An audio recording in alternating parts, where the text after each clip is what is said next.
Guys welcome back to musical आधी. तर थांबा हे शेत आहे आपलं हे शेत आहे.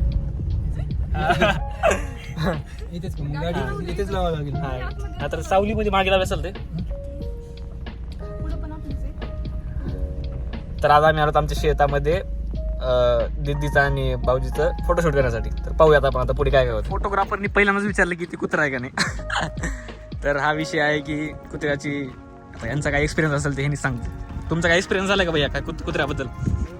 हा लय वेळ झाला का? ठीक आहे तेवढे सगळे माणसं होते ना. तसं होतंय आम्हाला माहित आहे, पण कसं असते कार्यक्रम ह्या दोघांचा आहे, बाकीचं काय नाही, खाणार पिणार जाणार हे फोटो कंटिन्यू बघायचे नाही.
क्या दिन आ गया.